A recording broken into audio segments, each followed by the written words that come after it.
Welcome to today's press conference. Let me introduce to you the panelists. We have Secretary for Development, Ms. Bernadette Lin, Director of Lands, Mr. Andrew Lai, and Director of Planning, Mr. Ivan Chung. First of all, we'll hear from the Secretary for Development about the overall supply of 2023, and then we will go on to this land sale program of 24 and 25. Secretary, please.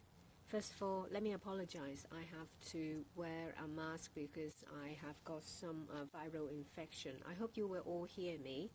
First of all, I'd like to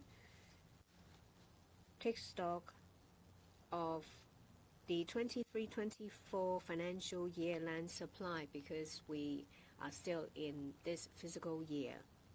In terms of residential site, you may recall that in early January, when I announced the fourth quarter land sale program, I indicated that it is estimated that we will be able to produce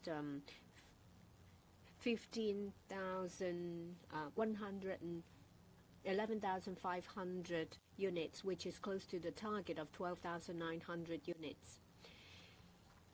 In the meantime, we have identified a potential for increase in the land because we have completed statutory procedures. It wasn't expected, so there will be an increase of 2,500 units. So for the whole year, we will be able to reach a production of 14,000, which has exceeded the target of 12,900 units by about 8.5%. For the fourth year, in terms of residential housing supply, we have exceeded our target. It's not to say that we are complacent. It's just that we have built up our reserve to tackle unpredictable changes in the future because we already have more than sufficient in terms of supply. In this slide, you will see land supply to make up the 14,000 residential units. From land sale, there are 3 successful sales from URA redevelopment plans, the Urban Renewal Authority projects, and there are 2 that have been successful.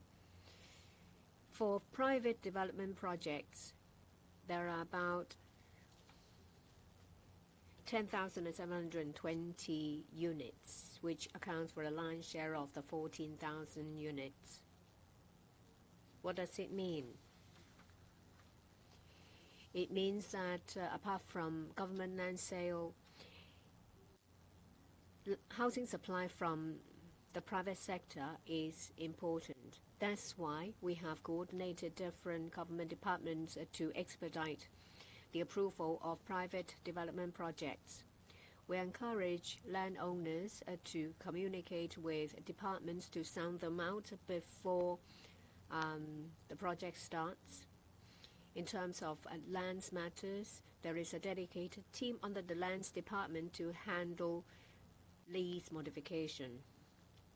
We still have 1 month in this fiscal year. I don't rule the possibility that there will be other private projects that will come to fruition. We'll have the most updated figure at the end of the fiscal year. Currently, this figure stands as 14,000. Considering the high level of vacancy in terms of commercial floor area and the availability of a number of large commercial sites, we have not made available any such site for sale.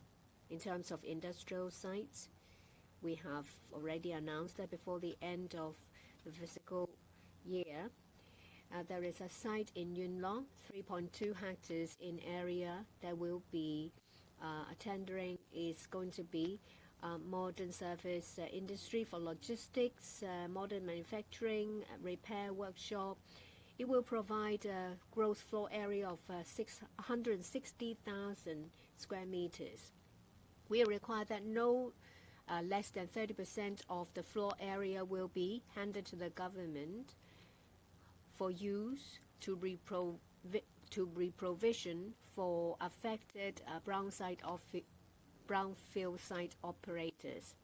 In about mid-March, we will make available this site for tendering under a dual envelope approach.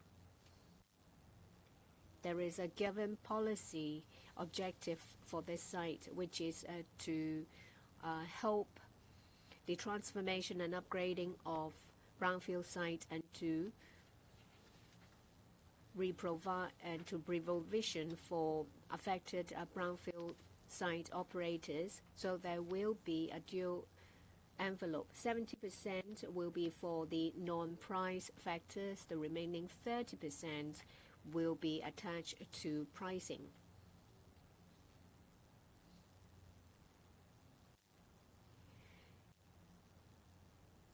The requirements of these two areas will have to be satisfied before we consider a bid. You may ask what we consider for non-pricing matters. There will be details in the tender document, but I'm going to give you some information today. We'll consider industrial development. For this complex, will there be innovative ideas used, say for example, technology application, advanced design, MIC to promote the development of the industry?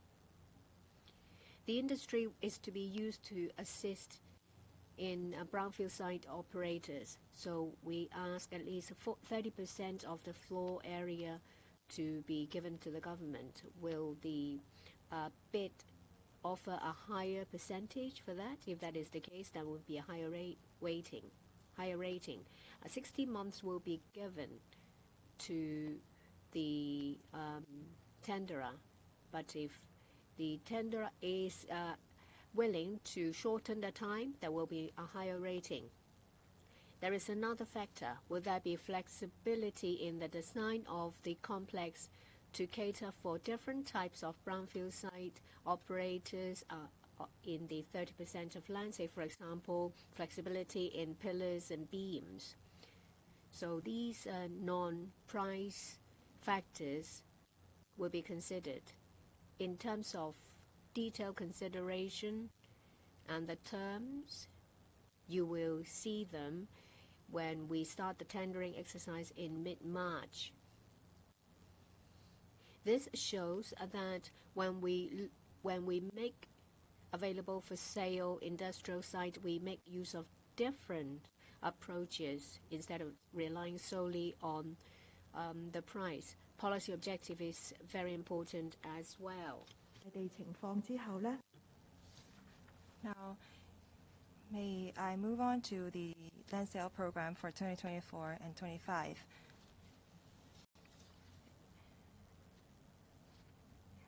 In the next year of the land sale program, we will offer 8 residential sites offering 5,690 flats. There are 2 pieces of commercial sites offering 120,000 square meter of gross floor area, and there will be 1 industrial site offering 544,000 square meter of gross floor area. So there will be 11 lots that will put up for sale.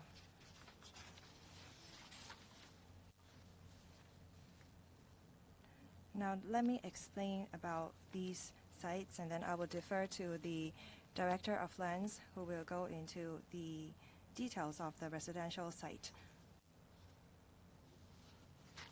For private development, as I mentioned, there are 8 sites that will be put up for sale in the land sale program. In total, we will be able to offer 15,150 flats. That exceeds our supply target. We look at the long-term housing strategy. Over a 10-year average, and we adopt a 7:3 ratio when we come up with the supply target. If the total demand is 440,000, it means that 132,000 will be for private developments. So the target per year would be 13,200 flats. With the land sale program and other supply of flats, we think that we will be able to provide 15,150 flats in the next fiscal year. Now let me talk about the 8 government land sites that will be put up for sale. 6 of them are rolled over from the 2023-24 land sale program.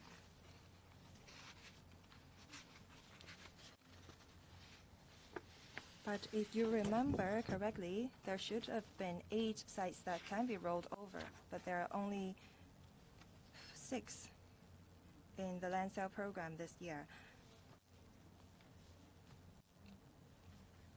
or in the next fiscal year. But we don't want to put up for sale too many lands or sites in the same area.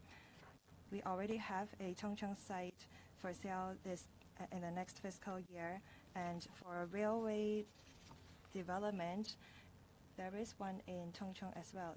That is why we do not roll over all the sites from Chongqing from this year to next year. There are 6 that are rolled over from last year or this year, and there is one site that is smaller in scale, and it is situated in a more mature town. I'm talking about Silekyun in Shatin. That is a well-developed district.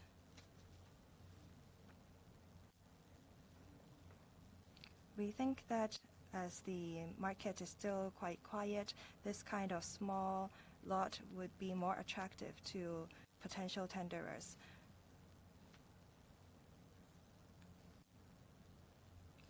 When technically feasible, we try to increase the number of flats that can be built to enhance the attractiveness of the site. There will be 2 that will be put up for sale. One is at Kai-Tak area 4 Steep, offering for 80,000 square meter. That will be rolled over from this year to next year.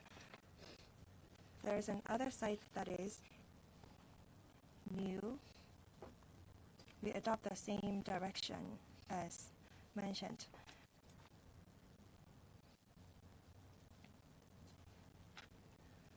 These are not traditional districts like Wan Chai.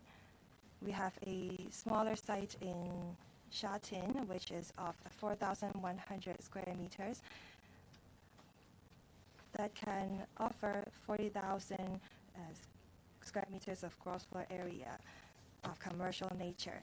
In this site, there are more industrial facilities, but we actually reviewed the industrial sites and its ancillary facilities, and we try to revitalize the industrial districts and to turn it into a commercial area.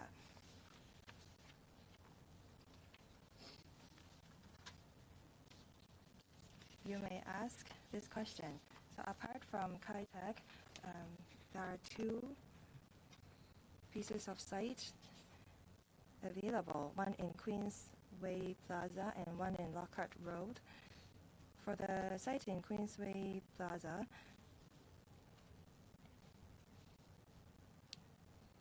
with the rather weak economic activities, the Queensway Plaza is a premier site or prime site, so that will not be rolled over to next year.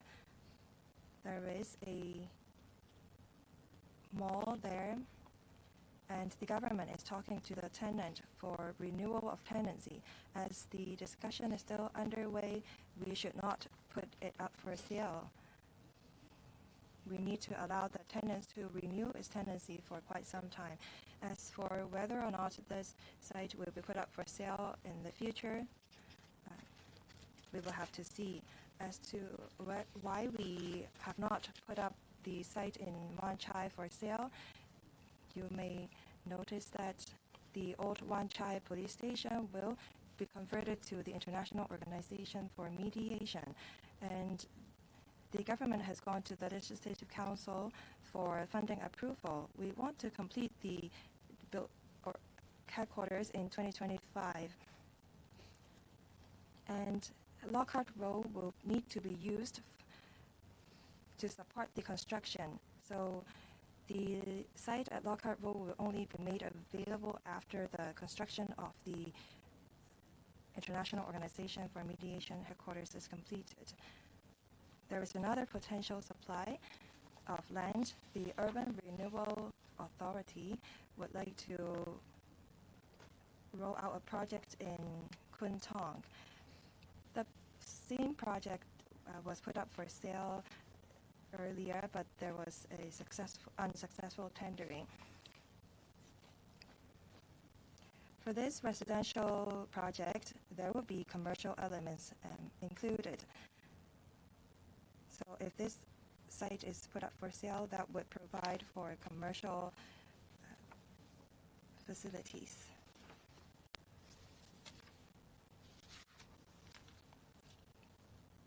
This site at Hong Shui Kiu will be available for the construction of multi-story building for modern development. This is quite a significant piece of land. The two pieces of land together will be able to provide 8 hectares of land, offering 544,000 square meters of gross floor area, combining the two areas together. If the tender for Yuen Long site is successful,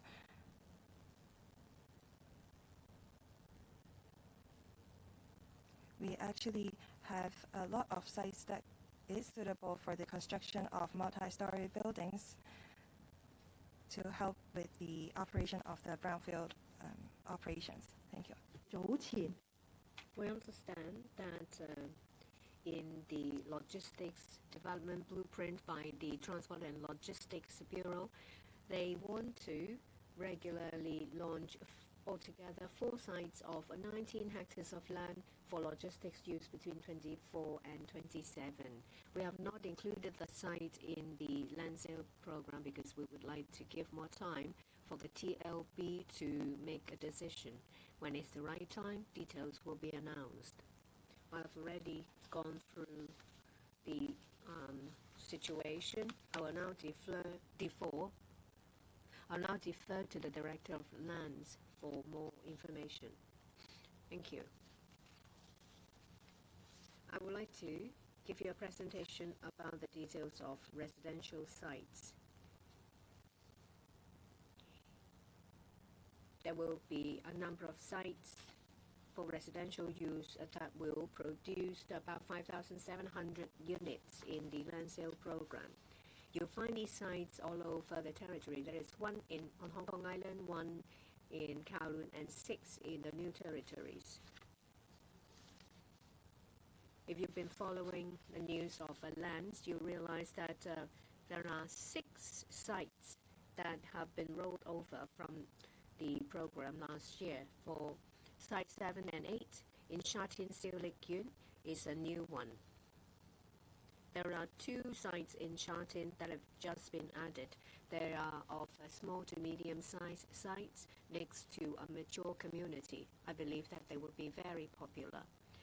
The last time when there was a tender exercise for a site in Sha Tin, it was in September 22.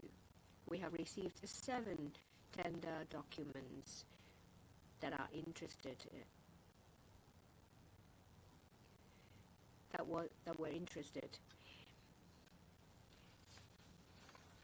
For the rollover sites, we will take into account the market situation to arouse interest. Area 106 of Tongchong was actually in the land sale program last year. It was an aborted exercise. We are very confident that this will be successful. We've only included one site in Tongchong in this year's land sale program.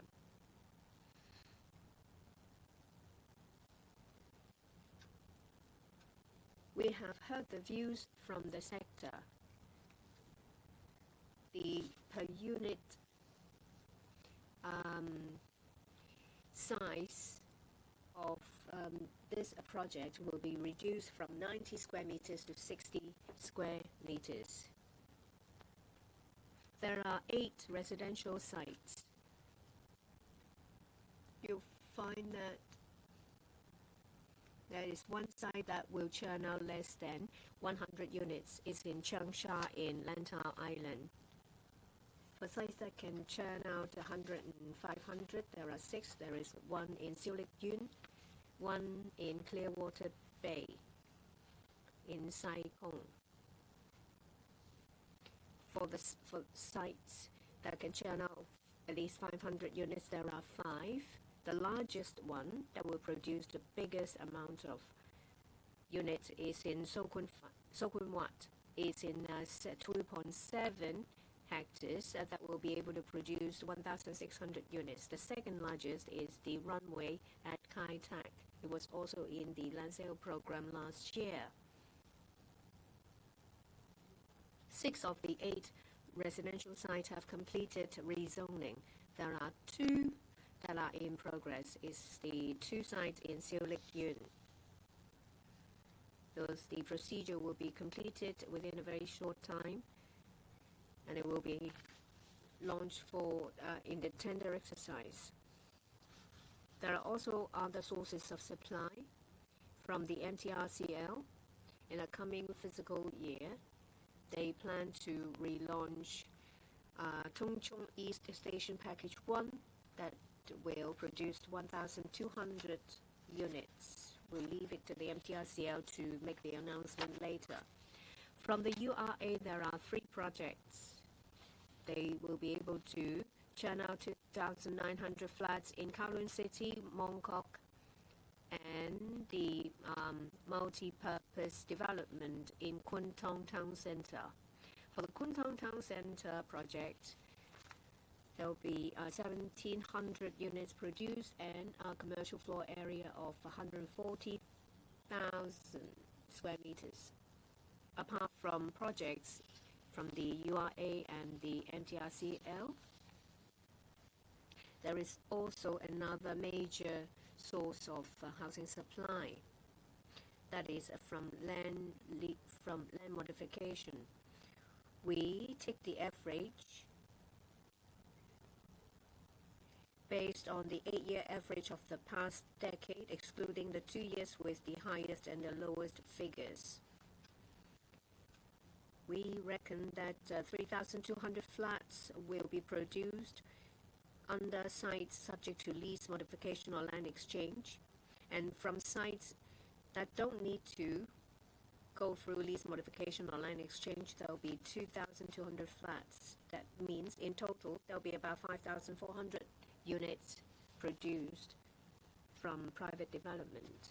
I'll now defer to the Secretary for information about land sale program in 24 and 25. We did not include any residential sites in the 4th quarter land sale. I explained to the public that we were at the end of the year. We knew that we have almost reached the target given the market sentiment, which is quite quiet. We did not include any residential site. Now we're in the 1st quarter of 24 and 25. Since we don't know how things will unfold for the year,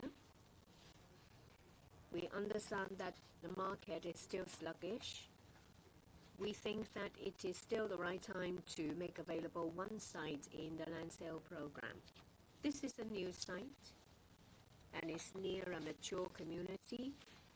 It's right next to City One station in Sha Tin, and it's also near City One, the housing development in Sha Tin. It can produce 280 flats, but it's a prime site. We think that it will be quite attractive to developers. We will proceed with caution. So in the first quarter, we will only make available for sale one residential site, but no commercial or industrial sites.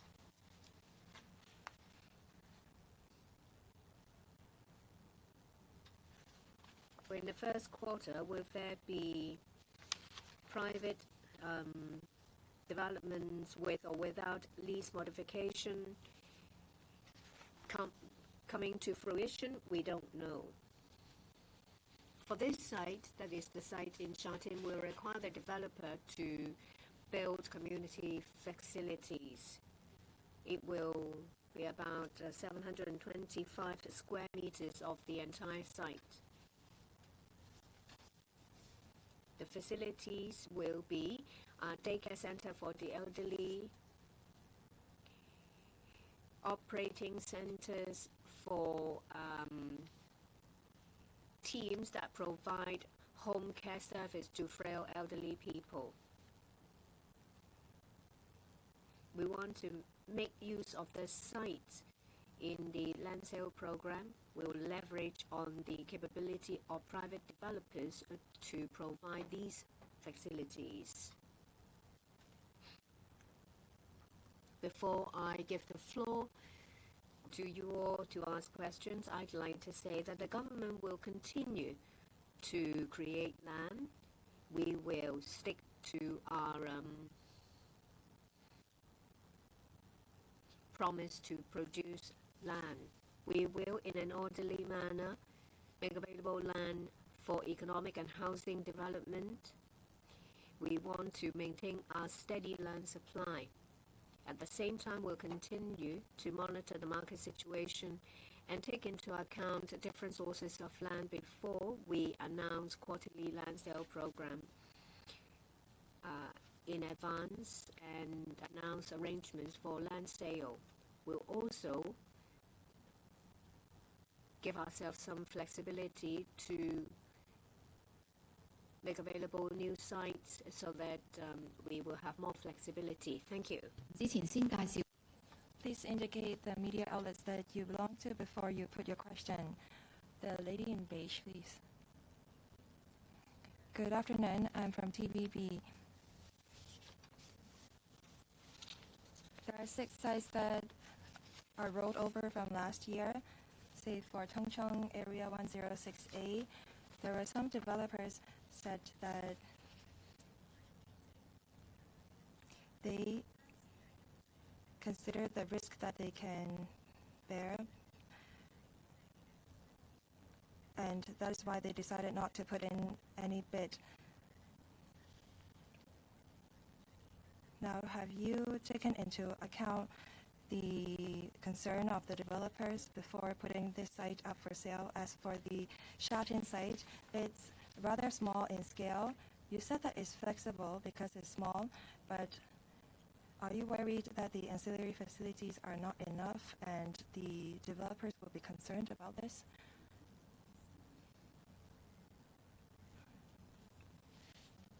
For the 2 lots in Siulekyun and Sha Tin, it's actually situated in a very mature community. So there will be sufficient ancillary facilities supporting the development. It's next to City One and is very near the City One MTR station. It's not in a new development area. Now, going back to the first question, for the Area 106 Dongcheng site that is rolled over from last year, that is in a new development area. And it needs time to be developed. The facilities may not be as comprehensive because for Tongchong New Town extension, we will be adding over 60,000 units of private and public housing. And after they are completed, we will put in place ancillary facilities. But we have to start somewhere. It's situated in the reclamation area, but it's actually next to the Tongchong New Town. For residents in this project, as long as we have sufficient transport facilities, they will be able to enjoy the area with appropriate support. This is a residential site.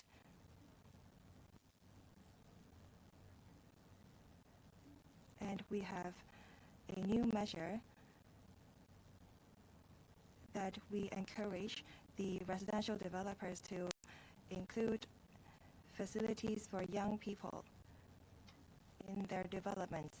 And the developers will have to set aside 10% of their GFA for youth hostels. Let me supplement. The Tongchong site is definitely a prime site. If you refer to the sale program last year, there were 3 sites in Tongchong, and we have only included 1 in the land sale program this year. So we believe that the developers would be confident enough to put in a bid. And we have relaxed the requirements on the size of each flat from 90 square meters to 60 square meters. So we believe that the developers would be interested. As for the Tongchong line extension, its construction has already been underway, and the residential development is next to the harbor front. And the financial secretary has already dispensed with a lot of cooling measures, so we believe that the property market will rebound. Next. The lady in the second row. Thank you. Good afternoon. I am from Hong Kong Economic Times.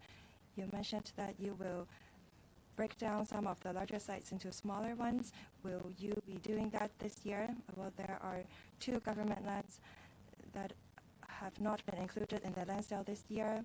Will they be public developments instead?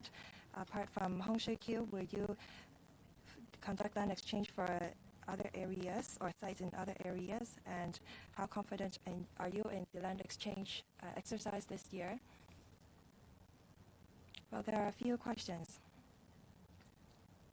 as to whether or not we will break larger sites into the smaller ones.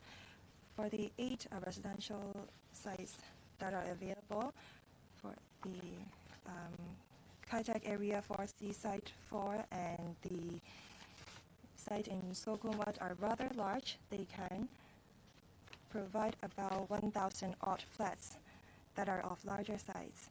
Will we be breaking these sites into smaller lots? We have to consider a few factors. If it's technically feasible, we will look into the possibility of that. Why is it possibly not technically feasible? Well, because after breaking the sites into smaller lots, we have to see if we can still build roads there, and also we have to consider the alignment of the drainage and sewage systems. Even if it's technically feasible, we have to see if it's attractive to the market.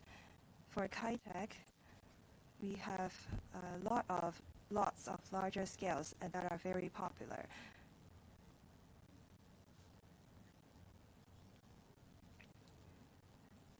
We will look into the possibility of breaking down larger sites before we put any site up for sale the quarter before. As for the 8 residential sites that we have this year, there are only 2 that is suitable for such kind of an arrangement. As for Hongshui-Q, we mentioned that we will make available some sites for land exchange. If the land exchange exercise is lapsed, then we will resume land on our own. If I remember correctly, the sites in Hongshui-Q Phase 2, we have assigned a time limit. The land exchange must be finished by end March 2025. If the applications for in situ land exchange come into fruition, there are a few advantages to it. We can start development sooner, and it can help with the government cash flow because we don't have to resume land on our own and spend much financial resources on site formation, because the developers would be able to do all these things on their own, and we don't have to resume land. And also, the developers are able to participate in the development. And that's another advantage of the exercise. If the in situ land exchange arrangement is unsuccessful, we will be resuming land on our own and conduct site formation. After that, we will be selling the flats ourselves.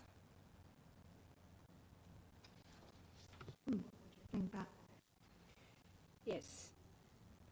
First, it's not included in the land sale program because what we don't want to see is too many sites in the same area in the same year. We want to give more options. If it's not included, does it mean that we plan to use the site for public housing? Let me say this, that there is demand for both private and public housing. There is a formula to calculate the demand. Based on the demand, we allocate land. Well, if you think that if the land is formatted, if it is not included in the land sale, then we change the land use, then you change the balance. Public housing and private housing have their own considerations. For public housing, very often it needs a larger site, but not so for private housing.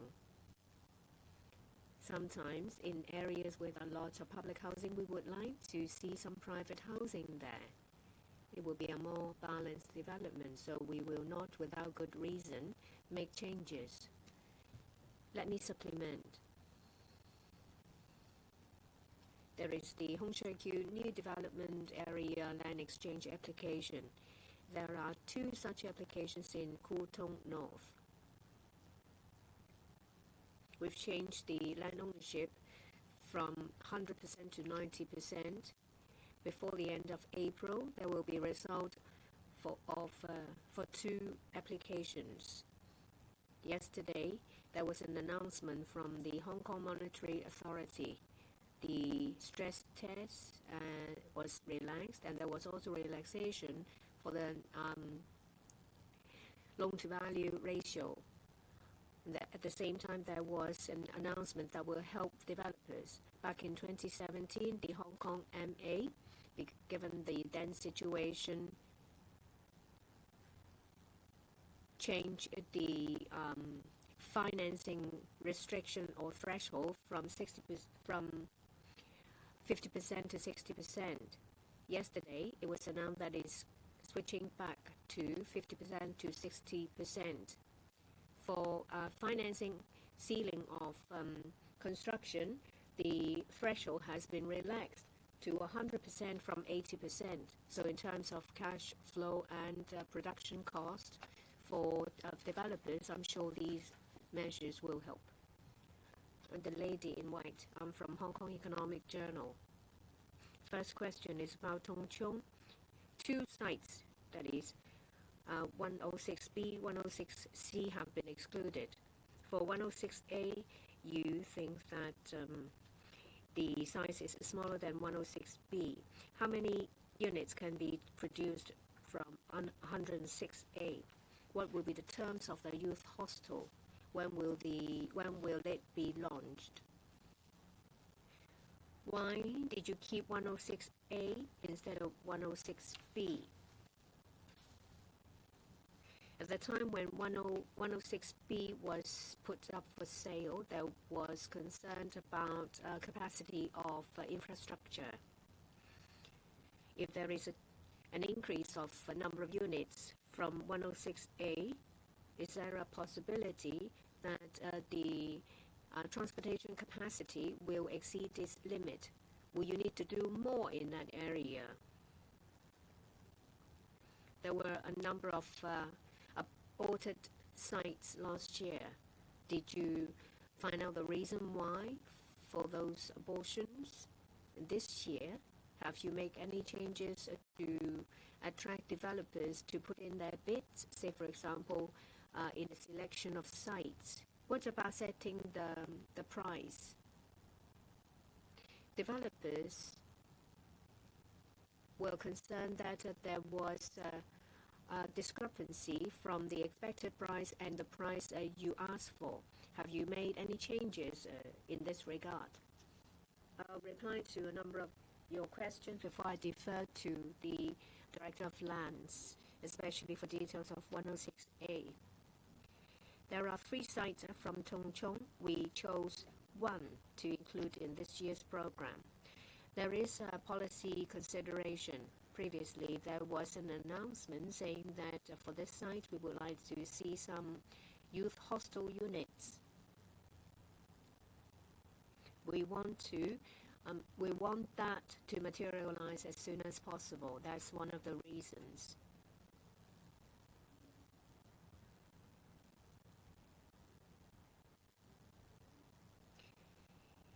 If we increase the number of flats to be produced for this site, will we consider making similar adjustments to other sites nearby? We are currently conducting technical feasibility studies. If we think that it will make these sites more appealing, and if it is feasible, then we may consider increasing the number of flats. But of course, we need to consider the infrastructure capacity. There is a question about whether we have learned any lessons from the aborted bids.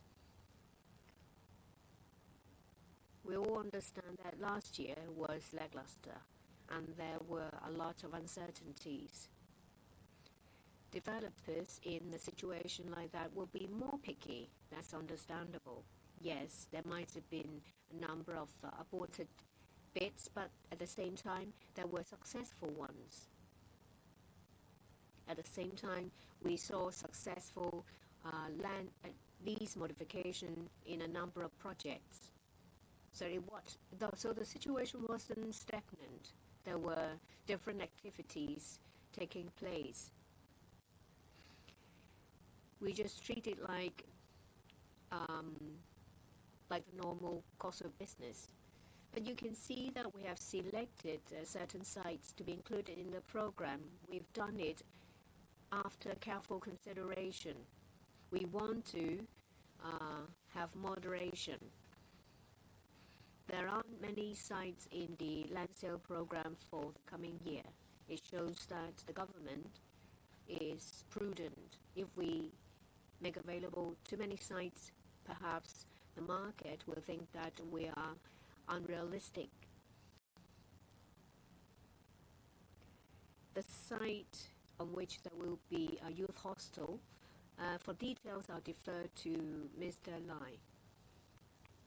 We've included Area 106 of Tongchong. It is a very good site. It's at the waterfront. We selected this one for inclusion first because of the youth hostel terms. In terms of development parameters, we think that about 10% of the floor area will be used for youth hostel. For the rest, it will be for just private housing. We think that there will be 160 places under the youth hostel and about 700 private housing units.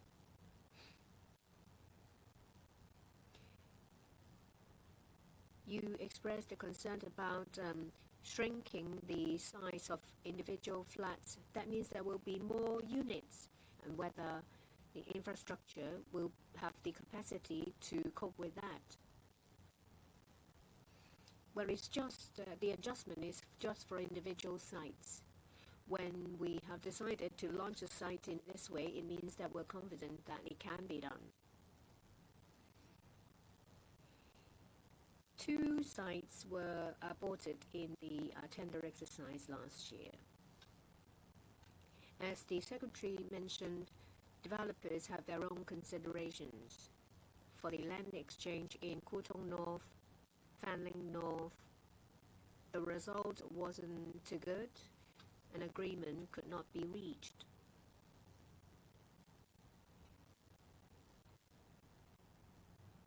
You have heard that there are quite a number of successful lease modification projects. Given the lackluster market situation, there were a number of projects. Last year, there was a developer who have completed 2 applications for lease modification for an amount of $300 billion, and the project will produce about 2,000 units. In Yaotong, a developer wanted to change an industrial site to residential use. We have received land premium of about $100 billion. The site will produce about 1,400 units. At the end, well, and another time there was another successful one from Clearwater Bay Road. We have received from land premium $2 billion. The site will produce 700 flats. There are people buying sites, and there are other people going through the land lease modification application. I think that with the relaxing of measures under the Hong Kong MA, the market will be more active. The lady over the left, please. From our THK. So last year, this fiscal year, the government has already seen several tender failure. With the spicy measures fully lifted, how do you see the market sentiment, and how will it affect government land sale program and the successful rate of government land sale? And also, how would you ensure the residential site remain attractive, even though the developers are required to build social facilities, for example, those for the elderly, if the developers successfully purchase such sites, for example, the one in Sha Tin? Thank you. First of all, I think the removal of the various special stamp duties should have an enlightening effect on the market. But as to the extent it will affect the interest on the land sales, I think a basket of factors will be at fault, because it also depends on the developer's strategy and his interest in the individual sites, whether it is interested in the particular sites that we are going to roll out, and his own financial position and his own financing status and capability. So we do not have a crystal ball, so we won't be able to assess to what extent the removal of the various special stamp duties will affect our land sale program. But I think it should help uplift the market a bit. As to your second question, as to whether the inclusion of social welfare facilities in the land sale sites will sort of disincentivize developers to come forward, I think we have many previous successful cases of successful awards of sites involving similar facilities to be delivered by the developers. So the evidence will speak for itself. And we think that what is important is that we also allow the developer to, actually when we decide on the reserve price, and then when the developer put forward its bidding price, it will also reflect the cost that it is going to incur in the funding of those facilities. So it will be done in a very fair manner. And sometimes, for individual case, we actually reimburse the developers for the cost involved. It depends on the model that we adopt. For some of the previous cases, we do it by reimbursement. In some cases, we do it by direct deduction from the premium. So evidence tells that both work. And we are pretty confident that our developers are also willing to shoulder their social responsibility in contributing their efforts in helping the delivery of these worthwhile facilities.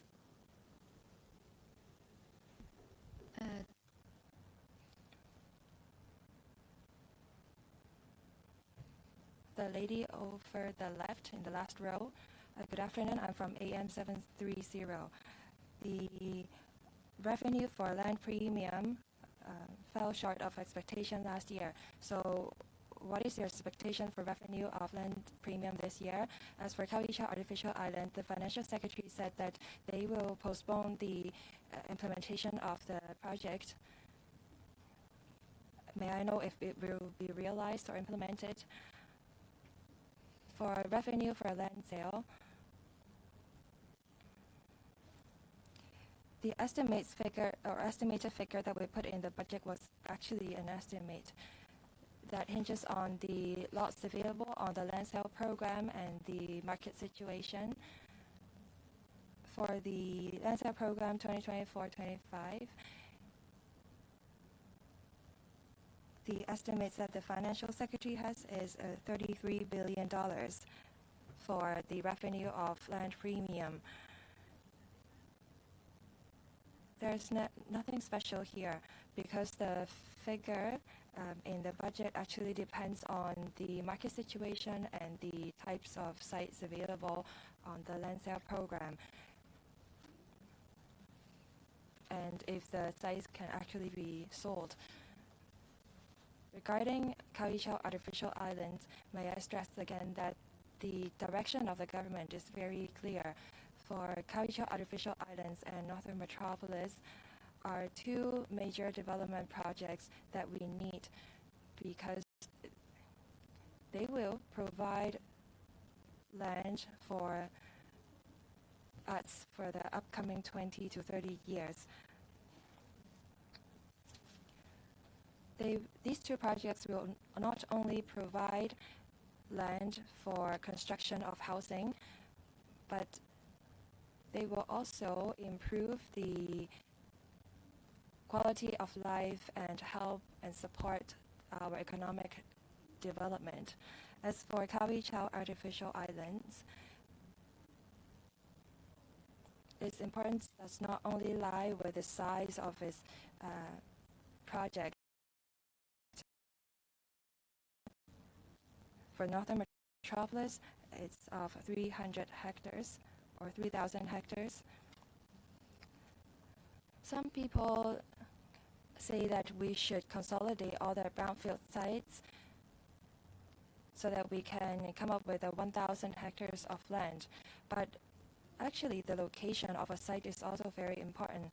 The location of the Kawicha Artificial Islands allow us to host important infrastructural facilities that help us link airport and the Northwest New Territories.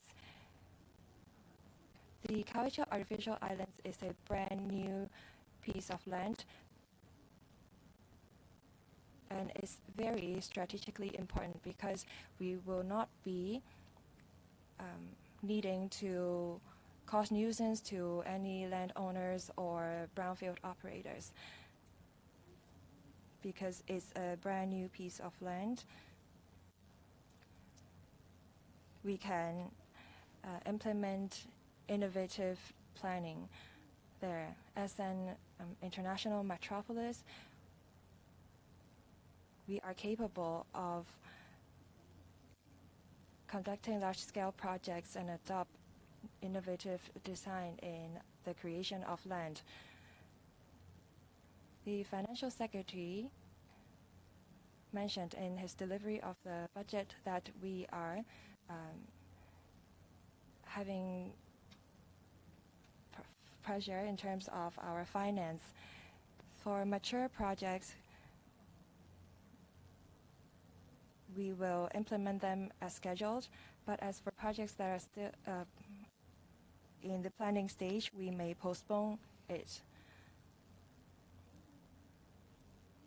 By postponing some of the projects, we can better plan for them in terms of the scheduling of construction, financing, and so on. Because we said that we would start reclamation by end 2025, that was quite an aggressive schedule. We mentioned back then that we have to conduct study on reclamation to see how many phases we should break the reclamation into and the manpower that we have to put into. Now we are no longer constrained by this deadline of 2025. We have more time to make better planning and preparation. As mentioned yesterday, we are still conducting environmental impact assessment. That is an essential step in the project. Within this year, we will start some construction study so that we can have more information to come up with a better schedule. From the last reporter, the lady in the middle. I'm from RTHK. In the next quarter, there is only a small site residential for 280 units in Shatin. Does it show that the government is not very confident about the property market? Well, from land premium, the revenue for the new year will be $33 billion. Is it conservative? Because 6 out of the 8 sites in this program have been rolled over. That includes a number of sites that have been aborted in the last tender exercise. Are you confident that you will be able to get $33 billion from land premium? Just now you mentioned about the importance of Kaohsiung Artificial Island, and in terms of time, more is needed to see if they can stick to the schedule. How about the scale? Will you consider shrinking its size? I'll first answer the question about Kaohsiung. It's an enormous project spanning over 10 to 20 years.